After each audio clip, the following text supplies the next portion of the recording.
Ladies and gentlemen, welcome to Spoilerin Time. In this post-apocalyptic world of television choice, we went cheap and said, let's just see what's on the free ad-supported streaming television channels and watch that and talk about it. So we have been watching specially selected episodes of Miami Vice based on the guest stars. I'm Tom Merritt. He's Brian Brushwood. Hey man, I'm also questioning that decision at this point. But I guess Why is that? Why is that, Brian? Why could you possibly be questioning the decision to watch episode 11 of season 5, Miami Squeeze, with special guest stars Rita, Moreno, and Paul Provenza? I mean, are you gonna make me say it? Yes. This might be the most by the numbers, boringest episode of Miami Vice. Like, it wasn't even like, we've seen episodes that were bonkers and insane, but at least they were fascinating for how bonkers and insane they were. This one was Crockett goes to therapy, and I guess therapy used to be novel. Well, I wondered about that because, first of all, it was odd to suddenly, and I know we skipped a bunch of episodes, to suddenly be like, oh, I guess now we're dealing with Sonny stuff from season 4. Yeah, when he got bonked on the head and forgot that he was some cop, and then he got bonked on the head and remembered. Okay, I guess this episode is the one to take 25% of to tell that story, but the story felt very obvious. Like, oh yeah, he's going to resist the temptation to do it, and then he's going to tell his story, and then he's going to feel better. Yeah, no, I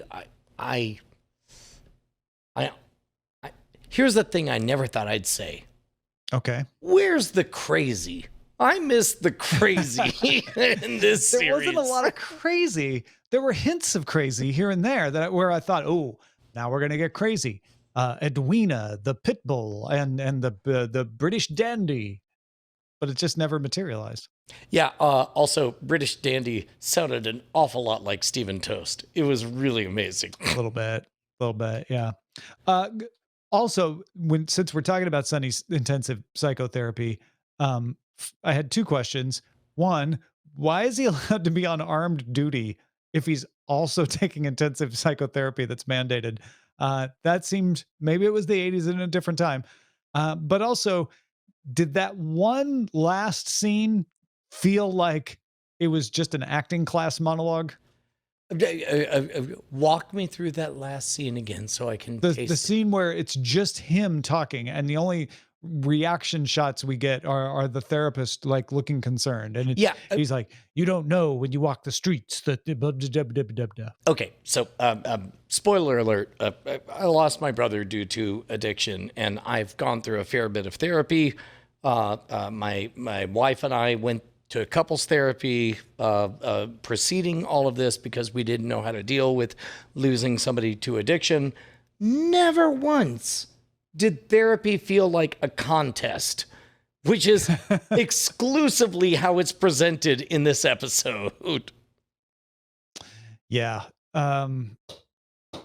We got to see Castillo smile twice. Okay. That's the craziest thing that happened in this entire episode. They shot him. They shot Castillo. Yeah, and he smiled at the end. Yeah. And he smiled before that one time. So I think when he first got shot, it was all after he got shot. I think when he first got shot and Sonny went to him, he smiled, and then in the hospital he smiled again. I got the same question I had a few episodes ago. Why is he in the field? Who, Sonny? No, freaking Castillo. Castillo. Oh, Castillo. Yeah, no, he's the head of the Vice. Like, if he's not armed with a samurai sword, I don't know why he's in the field. Yeah, yes. It doesn't make any sense. I get why the commissioner would say, you, the head of this department on this case, need to talk to the congresswoman. I get that part made sense, but the rest of it, yeah, I don't know. He keeps getting shot. He keeps getting shot is the thing. It's not like he doesn't keep getting shot. Did I misremember? But like, I know that Paul Provenza was the celebrity that we were following. He is listed as low-level drug dealer. Is he the one that is undercover or the actual? No, he was the one that the undercover guy went to and he was the one that British dandy busted. Like, you've got my cocaine in here. Yeah, you got my cocaine. I just want to make it more Yes, Stephen no, Toast. You're right. Yeah, absolutely. And it was.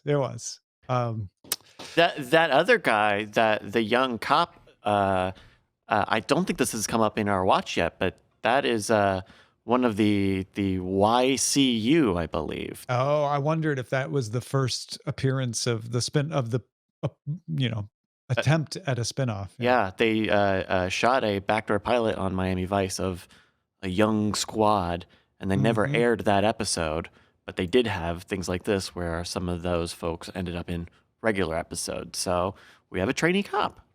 Am I alone in just finding this? I hereby bang my gavel and call this episode guilty of being very boring. I found a few things here and there entertaining unintentionally. A mic sniffing dog.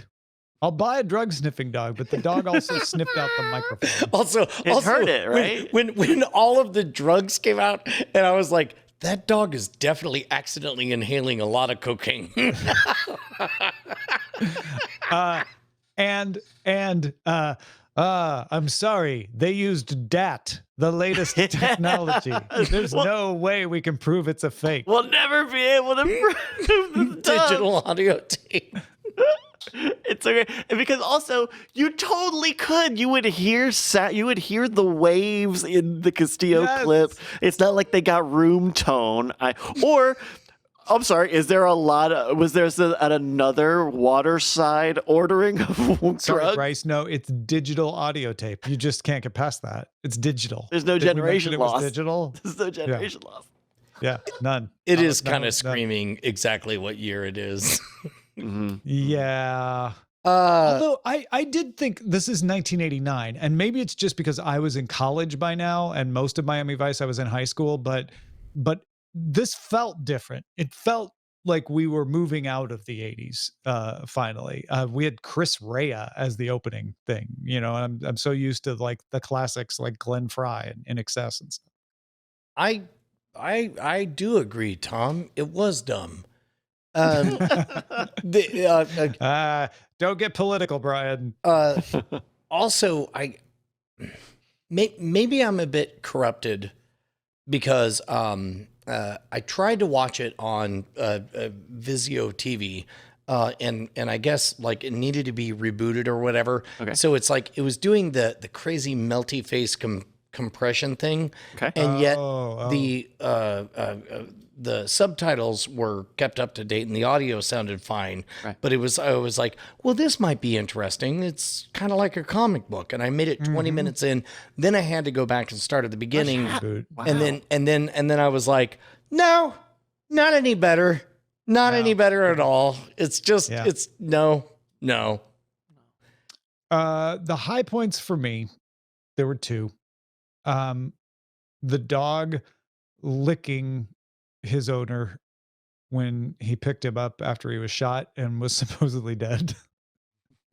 That I did not like. I never like when they kill a dog in a story, and so seeing the dog lick him, I was like, oh, see, that's good dog actor, but he's really alive.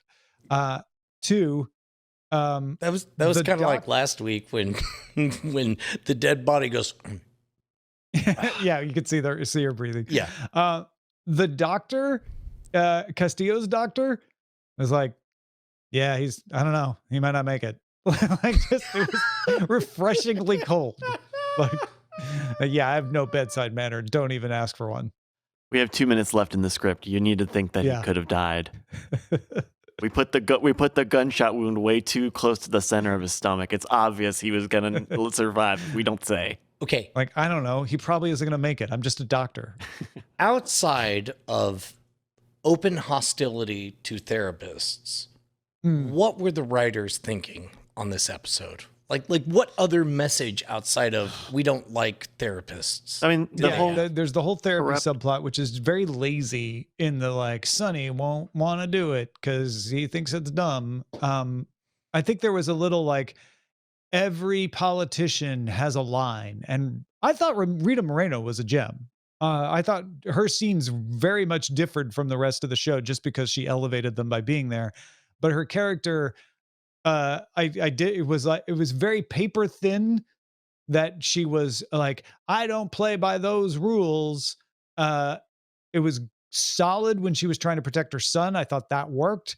And then it was paper thin again when she's like, "Oh, I guess I do play those by those rules, and I don't want to hold to them." Because it felt like they were just trying to show that everyone's corruptible, and I'm like, "Well, yeah, I guess I don't know. Is that it? Is that what they were trying to go for?" She does have moment of the show. I do think her moment with her son, and Yeah. she's trying to read in the riot act, and then he just, oh, I need help. It's a really sweet moment. I don't think our main. I don't think Sonny or Tubbs would necessarily be able to hit that emotional level. No, agreed. But Agreed. I thought that was unfortunately the high point. Thought it was odd. Her son was named Lewis, and it was spelled Lewis because we see it written at one point. Like, Maybe it's trying to Americanize. Yeah, maybe. I don't know. Lewis. so how does watching this episode affect our drive to complete our Miami Vice arc? Well, given that we don't normally ask that question at the end of the spoiler times, I bet I have an idea. Also, we also only have 3 left. Does that change? There's only 3 left. So if you were to stop watching our scheduled Miami Vice rewatches, you would miss Michael Chiklis. You would miss the last return of Ian McShane along with Robert Beltran. And you would miss the unaired NBC finale with CCH Pounder and Pam Grier.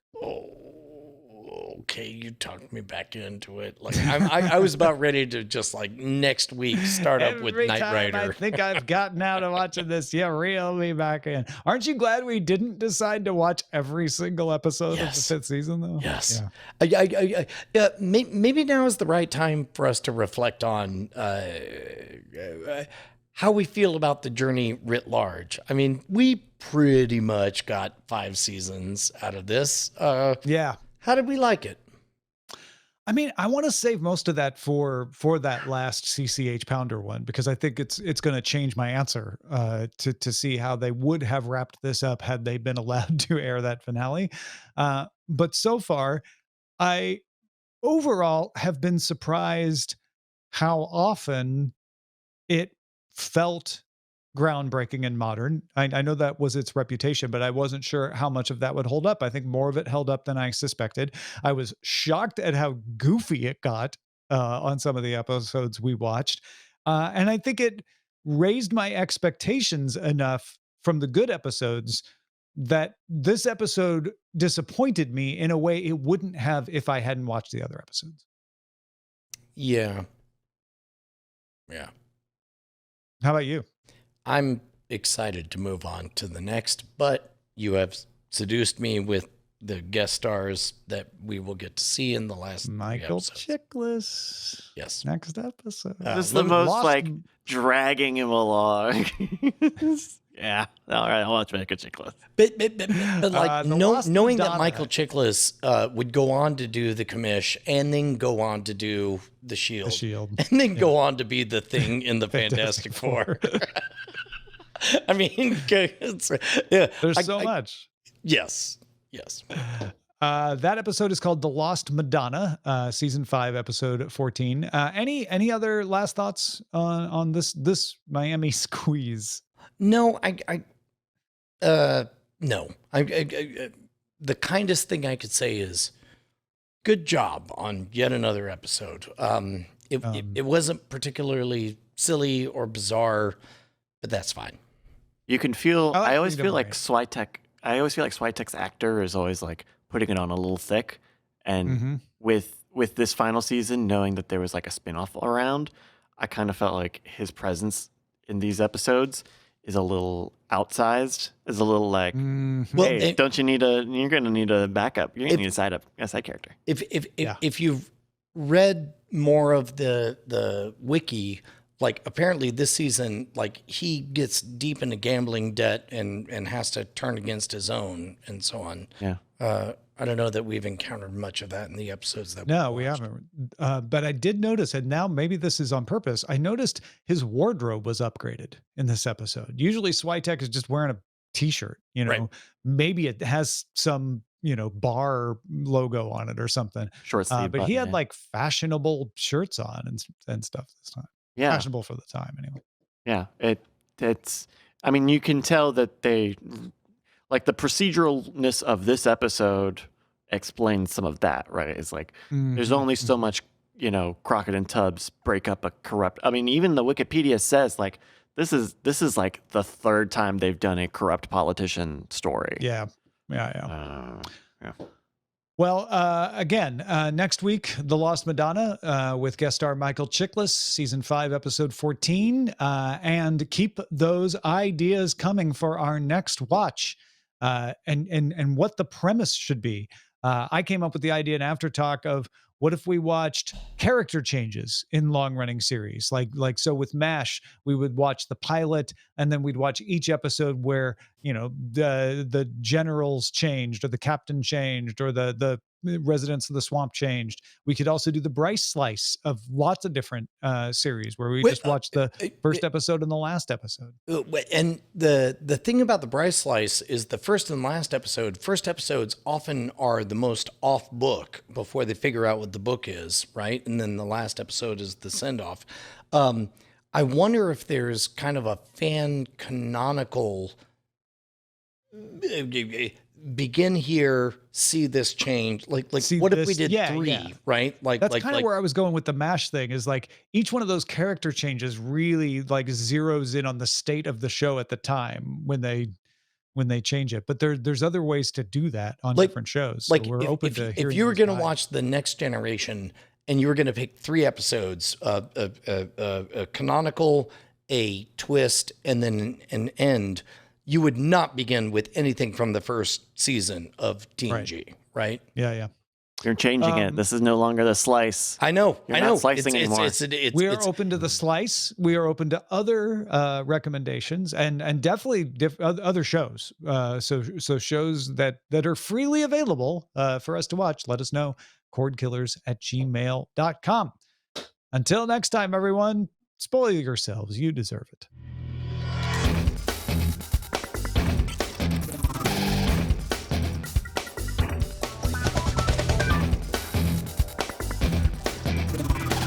Diamond Club hopes you have enjoyed this program.